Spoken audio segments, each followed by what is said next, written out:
When does a phone company stop being a phone company?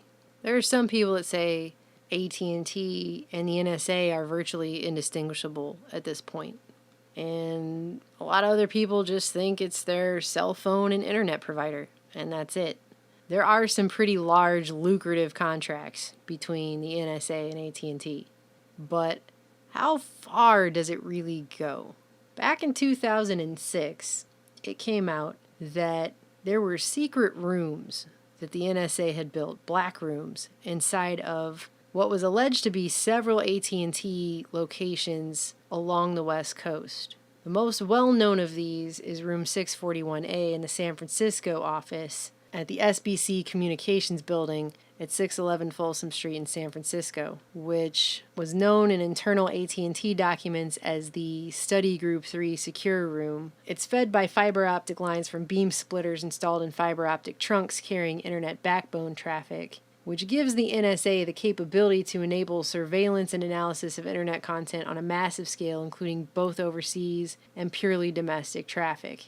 After that came out, you had NSA whistleblower William Binney come out and say there were 10 to 20 such black room facilities installed throughout the United States.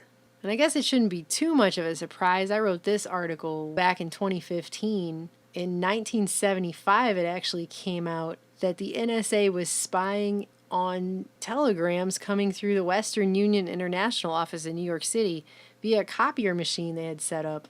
And it didn't stop until the executive vice president for operations of Western Union International asked the guy who was coming in to service it one of these times, was he authorized to have that machine there? And he said he wanted a letter proving he had the right to put it there. Guy took the machine and never came back. But executives and politicians, they don't ask questions like that these days.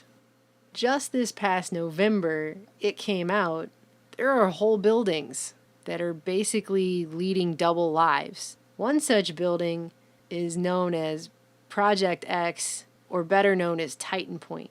This came out just this past November. For decades, nobody knew what was going on inside this building because, as you can clearly see, there's no windows. It's a very ominous looking structure.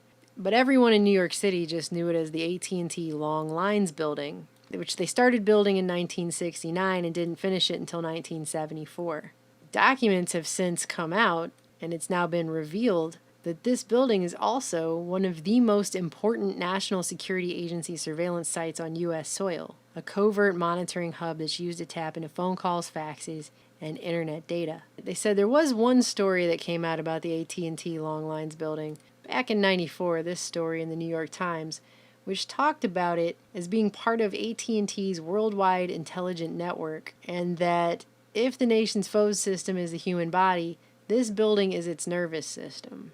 But once this came out, the question was quickly raised, how many of these buildings are there? How many locations like this are there across the country? Because if you start taking a look at AT&T buildings, you will find a lot of these tall, windowless structures in major cities throughout the country, of which people know very, very little. And Jeff Parrott, a reporter for the South Bend Tribune, was wondering about the one in their city, which no one seemed to know anything about. They have a building that looks kind of almost like a mini Long Lines building there. He contacted Tamara Rader for AT&T Media Relations Indiana, and she wrote back and said, our buildings house some administrative offices and various electronic equipment. Unfortunately, we're unable to do a tour at this time. So then he wrote back and said, could he at least have an interview with someone? And she wrote back and said, don't have anything further to provide for this. So then he reached out to a local government official who said he wasn't sure what's in the building, and out of respect for their security concerns, we never ask.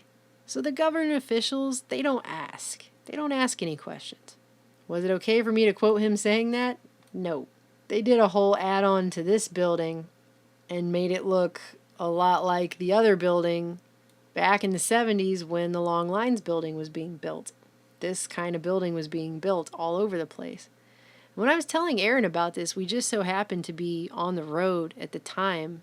This was back in January. We were driving through Birmingham, and we decided to just head over while we were driving through and take a look at the AT&T building in Birmingham. Sure enough, you got another one of these big, tall, windowless structures covered in eye-in-the-sky cameras. And we got out of the car and filmed it a little bit and talked about it. And meanwhile, they've got a display of those water cannons they blasted at people who did civil rights marches in the 60s here in Birmingham, which is also just screwed up. So you got civil rights violations all over the place, I guess. Thinking, well, maybe we'll do a video just asking this question. I hadn't gotten around to it until now, but what was really interesting about it is we were only there for about 5 minutes. This is just supposed to be some AT&T building. There's no windows anyways. It's not like you're going to see anything. We get back in the car and start to leave. Out of the attached parking garage pulls a guy in a black unmarked SUV with tinted windows, and he's got something in the front of his car that looks like a telephoto lens maybe. I don't know. By the time I was not recording at that time, and by the time we saw him and we saw this thing, I only was able to capture a few seconds of it, and then we just got out of there. We left. But it gave me the creeps. I definitely got the feeling it was a lot more than just your local telephone company. And the question remains, how far does this go? People are starting to ask questions everywhere. Here's a guy saying, what's up with the ominous windowless building in downtown Kalamazoo? Even he says in here, if it's nothing more than boring switches, why not allow a newspaper reporter to satiate his curiosity? I mean, why won't they even just invite him down to a conference room in the downstairs part and, let him do a fluff piece? If there's nothing to it, why the hush-hush?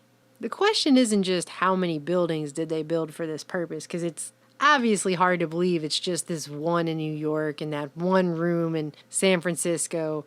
The real question is, was AT&T ever just a phone company?